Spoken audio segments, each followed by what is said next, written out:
digitaljamsessions.com. Hello and welcome to this Digital Jam session. We're coming at you live from Comic Con London and May 2017 edition. And we have with us an array, in fact, a buffet of VR talent out on the balcony here at the London XL. And I'm going to very briefly explain who we've got, and then they're going to explain who they are and what they do. So from left to right, I have with me Alistair from Happy Finish, Dave Ranyard from the Dream Reality Interactive. We have Sam, who is an audio games engineer. We have Dan from N-Dreams. We have Liz from Unity. We have Debbie from Alt Space VR. And we have Stefan from Twitch stream thing. Alrighty then. So very briefly, would you care to explain a little bit more about who you are and what you do? And we'll start with you, Alistair. So I'm Alistair, I'm from Happy Finish, I'm a producer. So Happy Finish work with tons and tons of brands. We've been around for about 13 years. We started in retouching and visual effects. They have done interactive work with our brands, starting on augmented reality, which was a thing about 5 years ago, but has become a bigger thing now. And then VR sort of sprung around in 2012, 2013 with the launch of DK1. So we work with lots of different fashion brands and stuff and get that into virtual reality, augmented reality. I'll explain a bit more soon, hopefully. Hi, I'm Dave. I'm the CEO of Dream Reality Interactive. I worked at PlayStation for 17 years, making a ton of games from The Getaway to SingStar. Worked a lot in augmented reality and then virtual reality, and in our studio we're making a few different VR projects. Hi, I'm Sam Hughes. I'm a freelance sound designer and voice actor for video games, but I'm also conducting a PhD at the moment at the University of York, looking at the emotional effects of spatial audio, so things like ambisonics and binaural rendering. Hi, I'm Dan Sheridan, Communications Manager at nDreams VR. We're a developer and publisher of VR titles. We've had a couple of releases since 2013, The Assembly, Perfect, and most recently we're publishing a game by Pauper Games called Bloody Zombies, which is a 2D brawler, which you can also play in VR as well. Hello, I'm Liz. I work for Unity, a leading platform for creating VR experiences and games. I'm an educational evangelist, so I help people engage with Unity and get the most out of the tools to create their amazing experiences. Hi, I'm Debbie Shepard, and I'm with Alt Space VR, a social virtual reality company. I've worked there for several years now in a variety of roles, but right now I'm in Europe, in London, helping bring events and grow our market. I'm Stefan Donnell. I'm a VR Twitch streamer, streaming exclusively mixed reality. I wrote some software that integrates with Steam VR and Unity to basically broadcast mixed reality live. That's basically what I do. Wonderful, great. So basically we've got this arrangement of amazing expertise around VR and gaming and film. But what we wanted to talk about today was how YouTubers specifically can engage with and embrace VR in 360. Now here's the thing, is I already think this is a misnomer by calling them YouTubers rather than social streamers or like social casters, because it kind of excludes Facebook, it excludes Twitch, it excludes all those other places where actually they could be creating content.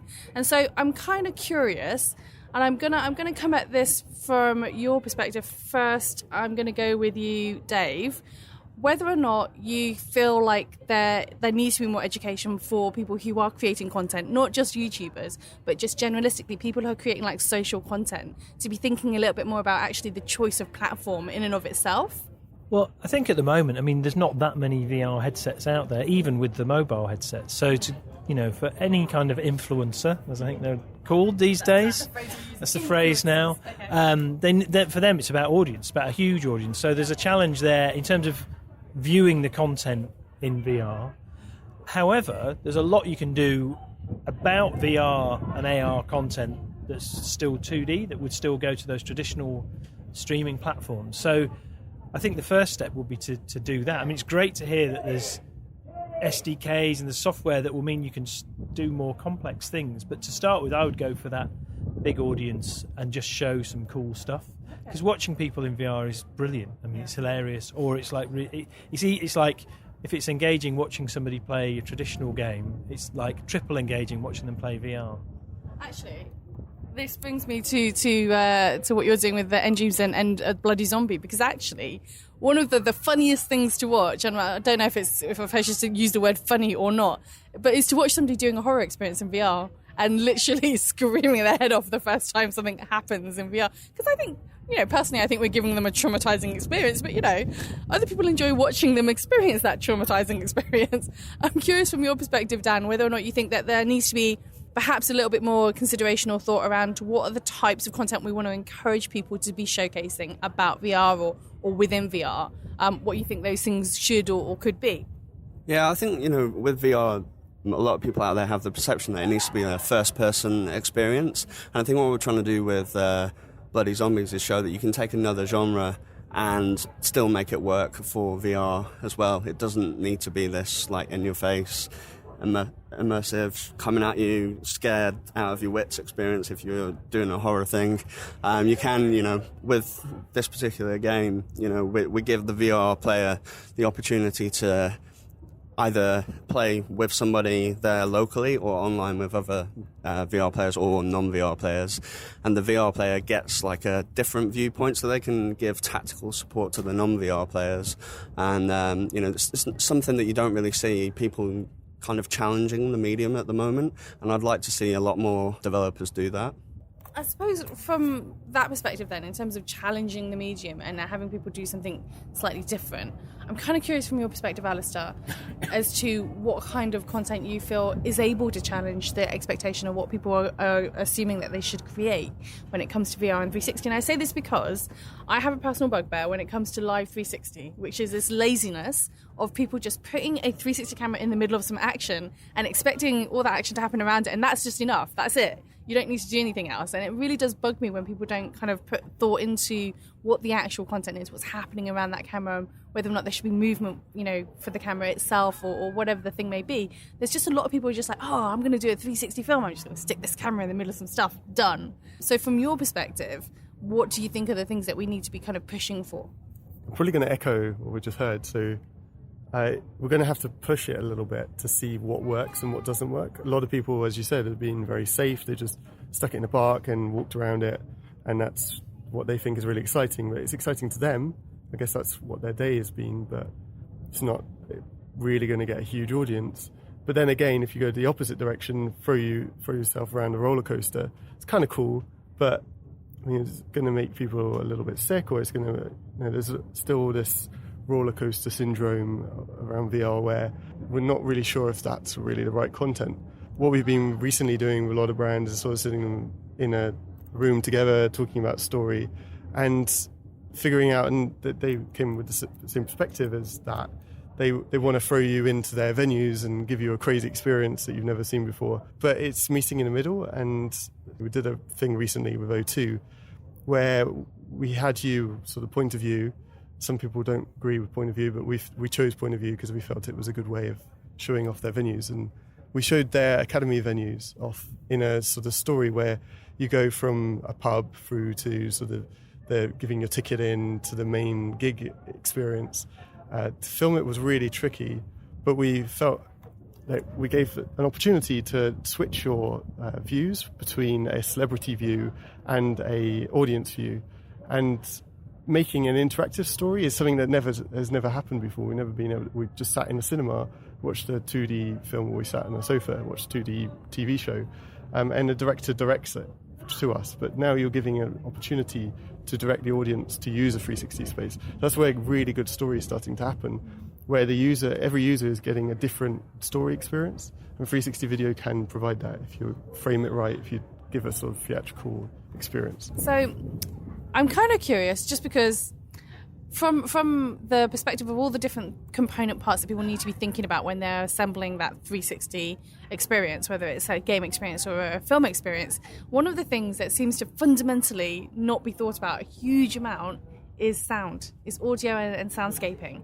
And I'm kind of curious from your perspective, Sam, whether or not you've started to see people kind of beginning to become more aware of that and kind of making those inquiries and asking them more about binaural sound and soundscaping and all those other things that actually they really do need to be thinking about these things, because I think a lot of not to be funny or anything, I think Unity gets a lot of love, and other engines get a lot of love, and it's all about the visual of it. But when it comes to the audio of it, there does seem to be kind of a distinct lack of understanding of what the options are and what they should be doing and what they should be thinking about. Yeah, well, what's been quite nice since the implementation of 360 video and VR games is that a lot more people are realizing how important audio is in these experiences. And there's even been some research into the fact that if there's a problem with the audio, then that can cause motion sickness itself if it's slightly out of sync or if there's any issue with its placement. But yeah, so there's quite a lot going on now, especially I know Google are doing quite a lot to look at how to render binaural sound, get things kind of sounding a lot more positional in the space, because one of the problems is that now you have to try and get all these positional sound effects, which in games was great and we've been doing that for a long time, but now trying to translate that over stereo headphones, because most people are still going to watch these 360 experiences or go through these VR experiences with just a normal stereo headset. So yeah, it's really exciting to see the new developments that are coming out. There's even a lot of cool stuff coming from OSIC, who are a headphone developer that are doing a lot with VR. And with all the different platforms as well, it's been great to see how many people are recognizing the importance of audio, how exciting it is to kind of implement it properly in these experiences. Okay, so I am curious from your perspective, when it comes to the kind of social collaborative experience, we spoke a little bit about this on the stage, but I'm kind of really aware that there isn't enough thought that's being given to the possibility of being able to literally broadcast from AltSpace or from a social platform where people are kind of collaboratively sharing the experience.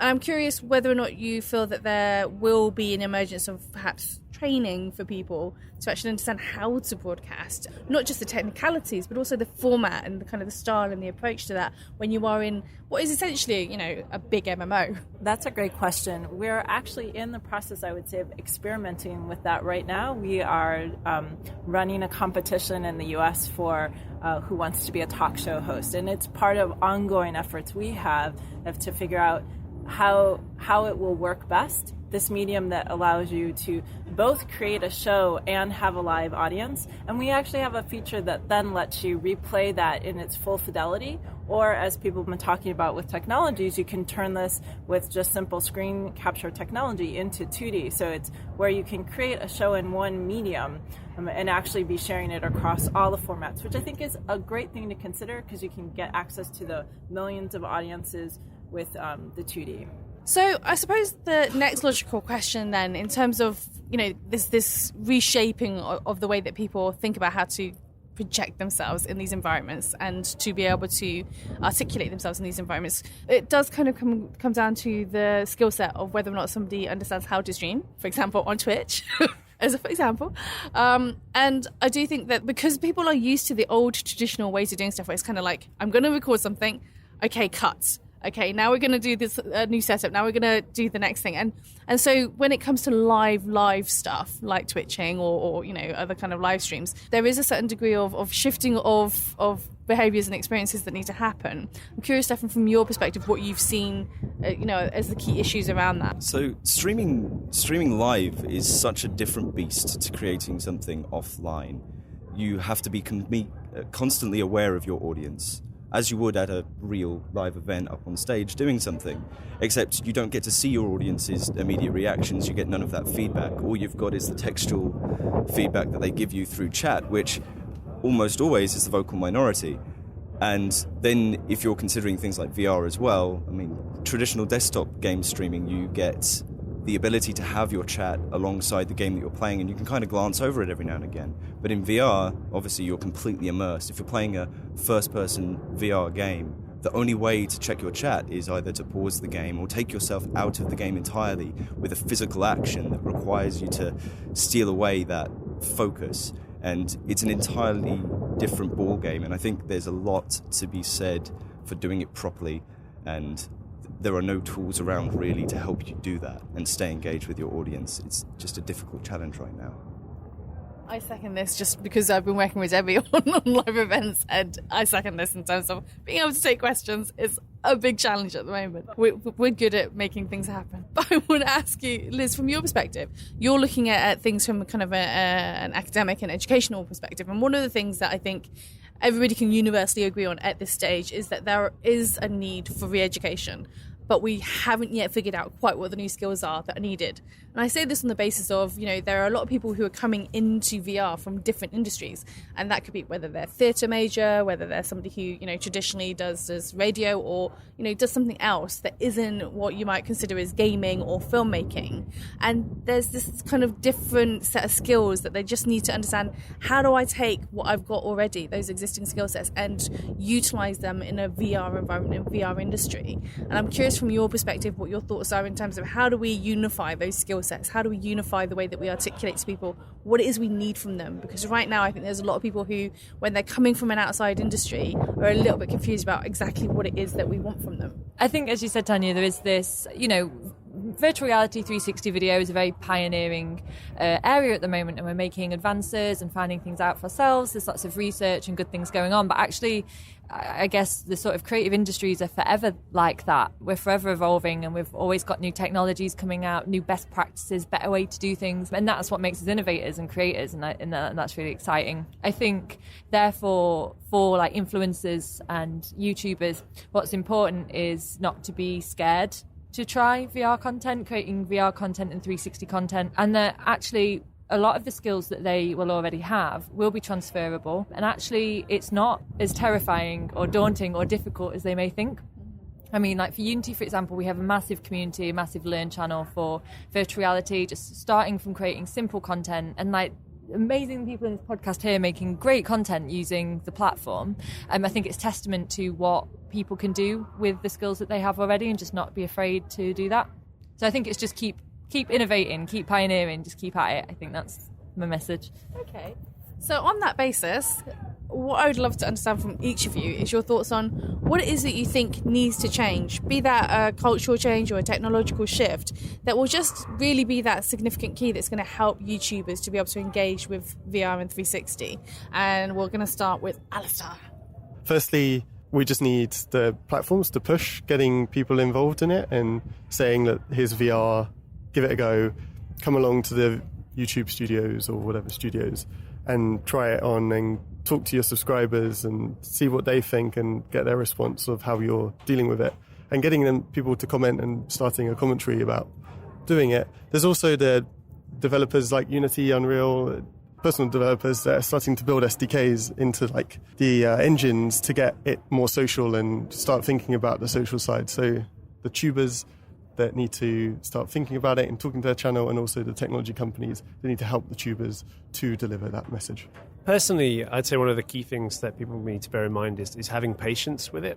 I think there's so many different headsets, there's so many different ways of doing things, and one of the reasons why there's no set way is that there's multiple ways that do work. I mean, especially in audio, for example, there's many ways of recording for 360 video, and many ways of implementing sound design for VR experiences. And I think both developers and influencers need to just be patient with the platform and not just try one thing and go, oh, well, that was me in VR, that's done, that's me done with VR now. It's find the platform that works for you, find the methods that work for you, and just take that from there really and embrace it. I think, a lot of developers need to be mindful of content creators and what they're trying to do and the output and in terms of the content they're trying to create.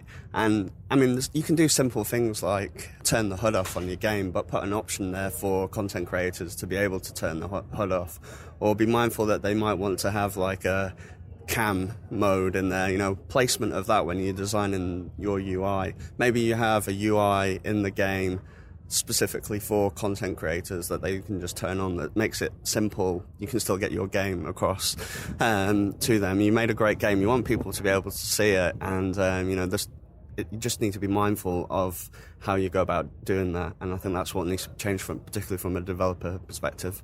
I think, as you said, sort of being mindful of the content and what we're creating, I think that's really important for influencers, because, like, as their name suggests, they're reaching a lot of people, and they're in a really fortunate position to be able to influence people, funny that, and have an impact on sort of their lives. And I think one of the great things about virtual reality and 360 video is that emotional engagement that it's capable of doing. So I'd love to see some VR content in like the grounds of empathy. Like Aardman did the VR film with the Syrian refugees, and that was really powerful. And I think influencers are in a great position to be able to help people in that way. So that's just my personal opinion there. Well, I'm going to go along the lines of access to the hardware. I've had the opportunity to meet a lot of very creative people here in London over the past few months, and I think they have great vision and ideas about what to create, but they just don't have enough access to the hardware. So I don't know if I know that the headsets are coming down, and that's going to create a market for the YouTubers and for the rest of us. But I think in terms of YouTubers are going to want to have access to the Vives and to the Rifts in order to create the best content. And I don't know if it's going to be studios. I'm excited. There's a couple companies that are talking about having basically things you can rent by the hour. And I think that that's going to open the door to people who have a vision about what they want to do, but don't yet have really access to it to create it. I think from my perspective, I've found that a lot of influencers that have already tried to use VR back when it was very much a keyword that would net you thousands upon thousands of views. They tried it once when it was too early, before the tools existed to make it easier to watch and easier to digest for people who wanted to watch it, and now have thrown it away as this, flavor of the month piece of content. And it's about building back up that confidence and putting it forward as a medium that's actually worth ingesting from a spectator point of view. It's very difficult to encourage people to do that, though, because, of course, first experiences are everything. And as a content creator, if you're working with buggy tools or things that don't work properly or consistently, that's really going to set things backwards, and it's going to be shattering that perception that changes things, I think, from my side. I love that as you were all saying your different things, everybody's sitting there nodding to each other going, yes, fully agree with you. But what we like to do is to give our listeners a way to be able to find out a little bit more about you and what you're up to. And we ask you to do that by sharing with us your social media handle of choice. And would you like to start us off, Alistair? I made a boo-boo and not remembered my company's one, so I'm going to give my own one, which I often retweet my company's one. So my one's I am Alistair, and I've got a funny spelling of Alistair. It's Alaster. Mine's not exciting. It's just Sam Hughes 88 on Twitter, so you can find me on there, and I'm pretty accessible. You can find me, I am This Is Action Man, so quite exciting. I'm Frag Fox on Twitter. You can follow us at AltSpaceVR. That's the letters V and R at the end. And you can find me on Twitter on RuiRize. That's going to be RuiRize. Apologies for the spelling. It's Twitter at Dr__Dave. Wonderful. Well, thank you very much for joining us, and thank you for listening. If you enjoy this content, don't forget to subscribe and review, and follow us on Twitter at Digital Jam Ltd. digitaljamsessions.com